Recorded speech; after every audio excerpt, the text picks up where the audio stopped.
السلام عليكم ورحمة الله تعالى وبركاته، متابعين قناة الحداوي شو. نطلب من الله سبحانه وتعالى تكونوا بخير وعلى خير. اخوان ديالي اخوات العزاز، القصة ديالنا ديال اليوم قصة العبرة ماشي الفرجة.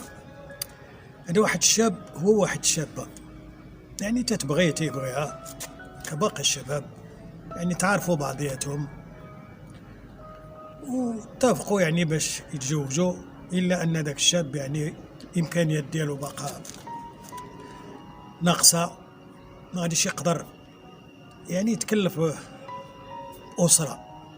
المهم بدا تيبريكولي شويه، لان ما بغاوش يزيدوا يطولوا، لانهم تيبغيو راسهم او تيبغيو بعضياتهم، يعني تيحبوا بعضياتهم.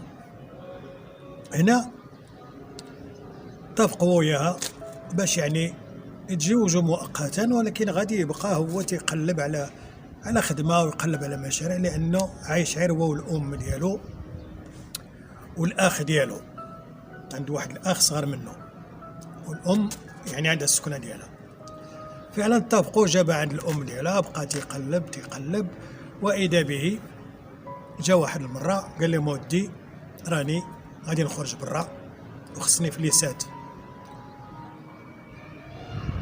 فعلا الام ديالو جمعات داكشي اللي عندها، خطيبه او المراه ديالو، لان تزوج بها يعني داكشي دارو غير على قد الحال. المهم غير باش ما يجيش شي واحد يخطب الدريه او الدريه عاود تتفارق مع البنت. المهم داك الحب ديالهم خلاهم يتزوجوا بهذه الطريقه هذه، ولكن تيتمناو تيترجاو الخير. فعلا البنت هي عندها شي دهيبه ديالها، سنيسلات غورميت داكشي، باعت داكشي. المهم باعوا داكشي كله اللي عندهم، يعني جمعوا ليه تسلفوا ولا كانت خاصه شي حاجه. هذاك الشاب مشى خرج برا، هنا مشى لاسبانيا. يعني هذا الشاب كان قاوله باش زعما غادي يصوب لها الورقات ديالها ويديها معاه، ولكن ملي مشى على حسب الظروف ديالو هو ما لقاش كيفاش يصوب الورقات، يعني وبقى تما تقريبا شي 3 سنين هو في الغربه. البنت او المراه ديالو بقات مع الام ديالو والاخ ديالو، عايشين بخير وعلى خير. الزوجه ديالو يعني دائما تخرج مع الام ديالو، بغاو يمشيو للحمام تمشي مع الام ديالو، بغاو يمشيو يتقداو تمشي مع الام ديالها، بغات تمشي عند دارهم تمشي مع الام ديالو، ما تتباتش في دارهم لان عندها واحد الخواتات ديالها شويه يعني متشددين، ما يبغيوهاش تبات، تيقول لها لا مشي تباتي في دارك باش يعني ما تخليش الفامي يتكلموا عليك. المهم الدريه تتبات في الدار عايشه مع العدوزه ديالها، يعني تحت الرعايه ديالها، ما كاينش شي واحد اللي غادي يشك فيها بانها تقدر دير شي حاجه. في يوم من الايام هاد الزوجه هادي هزه الصينيه ديال الفطور، حست بواحد الدخان، طلقت الصينيه طاحت، غيبت، ما عرفت راسها مالها. هزتها العدوزه ديالها، ملي فاقت داتها للمستشفى يعني باش يشوفوا واش خاصها. هنا الوقت اللي قلبوا الزوجه، الطبيبه قالت العدوزه ديالها مبروك عليكم راه حامله. او العدوزه تصدمت، ما عرفت راسها باش تبلعت، ما عرفت اش دير. غادا اتصل بالام ديالها قالت لها تجي دابا. فعلا غادا تجي الام ديالها، اش هذا شوفي بنتك راه قالوا بان حامله. انا يا بنتي امتى حملتي؟ وشكون يحملك؟ كيفاش حملتي؟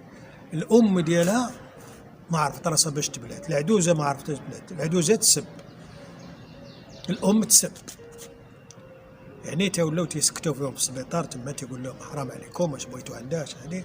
المهم كتموا سرهم، خرجوا بحالهم. البنت جات مع العدوزه ديالها للدار، الام مشات يعني ربي اللي عالم بالحاله ديالها، ما عرفتش راسها باش تبلات، مشات لدارها. هنا البنت ملي جات شدتها العدوزه، يعني تسبعات فيها سبان وتتسول فيها، تقول لها واه خالتي راكي كل شيء تتشوفي على عينيك، راني عايشه معاك في الدار، راك ملي تمشي للحمام تمشي معاك، تمشي تقضي نمشي معاك، تمشي عند امي تمشي معاك، راه حتى شي واحد ما مسني، راه انا براسي قالت لهم ما عرفتش انا كيفاش هادشي، شكون يحملني؟ واش جنون؟ ما يمكنش. الراجل يعني تقريبا دابا 3 سنين هو في الغربه، اذا منين حملتيه؟ هنا داز شي يومين 3 ايام، العدوزه يمكن وصلت انا ولدها لي برا، جات عندها قالت لها شوفي بنتي غادي تجمعي حويجاتك وتمشي بحالك، لان الراجل راه سمع هاد الخبر وراه غادي يقدر يجي في اي وقت، ولا قدر الله يمشي يدير شي مصيبه. البنت فعلا جمعت الحوايج ديالها، اتصلت بالام ديالها قالت لها ماما راه العدوزه فلان راه خالتي جرات عليا، المهم انا غنجي. قالت لها بنتها شوفي يا بنتي ما قالت لها شوفي يا بنتي ما تجي عندي، ما نشوفك ما نراك، راه خوتك تا هما ساقوا الخبار، راه غادا تجي غادي يرتكبوا فيك شي جريمه، سيري شوفي فين تعطي راسك. البنت مسكينه ما عرفتش غدير، عندها شي فليسات، لان كانوا دوك الفلوس ديالها اللي كانت الراجل كان تيصيفط لها حتى واحد النصيب ديالها، تيصيفط لمو ويصيفط لها حتى شي حاجه، وكانت يعني عايشه معاهم بخير، وكان هذاك الاخ ديالو تما يعني تدور معاه حتى هو، لا خصاتو شي حاجه ما خصو حتى خير معاها. هنا البنت كيما قلنا جمعت حوايجها ومشات خوات هذيك المدينه. فين مشات؟ مشات تتقلب على شي جمعيه اللي تيكونوا خاصين بهاد هاد البنات اللي تيوقعوا لهم بحال الكوارث هادو، يعني شدوها واحد الجمعيه تما، ولكن بقاو تيسولوها تيستجوبوها، يعني باغيين يعرفوا. تتبكي البنت وتتحلف ليهم وتتقول لهم ودي راني راه حتى راجل ما مسني، راه الراجل ديالي اللي تزوجت به هو اللي اكتشف عليا، راه ما عمر شي واحد قرب ليا. بدات تتعاود لهم، تيسولها تتعاود شكون عايش معكم في الدار؟ قالت لهم عايش معنا خوه. هما يبداو يسولوا فيها واش ما عمرك شكيتي في خوه؟ قال لها فكري شويه واش عمرك لاحظتي شي حوايج؟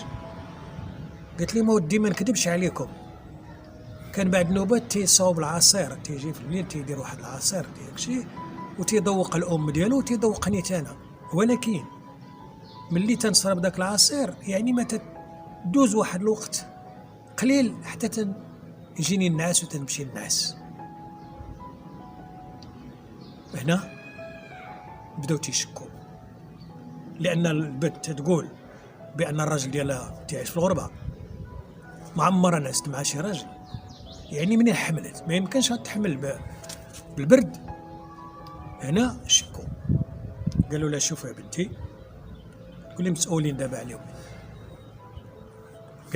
قالوا لها عندك واحد الحل باش تثبتي البراءه ديالك، هو هاد التيلاد اللي في الكرش ديالك سواء يكون بنت او ولد، ملي غتولدي غادي نديروا ليه لادين باش نعرفوه واش الولد ديال لوسك خو راجلك، لان ما يمكنش تحمليه وانت دابا تتشكي فيه، لان خاصك تبرئي راسك. فعلا قبلتها الفكره، قالت لي ما ودي انا راه ما عندي فلوس، ما عندي. قال لها انت ما غادا تخسري حتى حاجه، انت في الجمعيه المحامي غادي يكون معاك، غادي اي حاجه حنا اللي غنتكلفوا بها، انت غادي غير باش تثبتي البراءه ديالك. فعلا داكشي اللي كان. دازت واحد المده، البنت تولد واحد الوليد. هنا ناضوا هما داروا شكايه بهذاك اللوس ديالها، يعني خو الراجل ديالها، الجمعيه اللي تكلفات والمحامي باش هذاك الولد يدير لادين مع الوليد اللي تزاد. فعلا الصدمه كانت قويه، الوقت اللي دار لادين تصاب الولد ولد لوسها، يعني ولد خو راجلها. كما قالت هي الوقت اللي كان يعطيها العصير كانت تدوخ، كاين غير هو والام ديالو في الدار، وهي الام تتنعس بيت، المراه تتنعس بيت، هو عنده بيتو، تينوض تيتسلل في الليل، الوقت اللي تيحس بها نعسات تيجي تينعس معها، وهذا الحمل هو مولاه. هنا تبتت البراءه ديال هذه البنت هذه، لان مسكينه كانت تتعاني وتتقاسي، لان كل شيء ولا ضدها وكل شيء ولا يتكلم عليها. تبتت البراءه ديالها، جابوا هذاك الولد، يعني كما قلنا الوقت اللي تاكدوا بانه هو الاب ديال هذاك الوليد غادي يشدوه باش يتعاقب، لانه تتسمى زين المحارم، لأن كانت ناس مع مرت خوه، وتعرفوا العقوبة ديال زين المحارم راه ثقيلة. المهم حنا اللي تهمنا دابا هو القصة ديال هاد البنت. المهم هاد البنت هادي ملي تبت البراءة ديالها ما تبقاتش حملت لا الأم ديالها ولا العدوزة ديالها ولا خوتها ولا الأسرة ديالها، خوات المدينة. مشات دوزت تقريبا ما كاملش شي أسبوع، داك الوليد يعني مرض ليها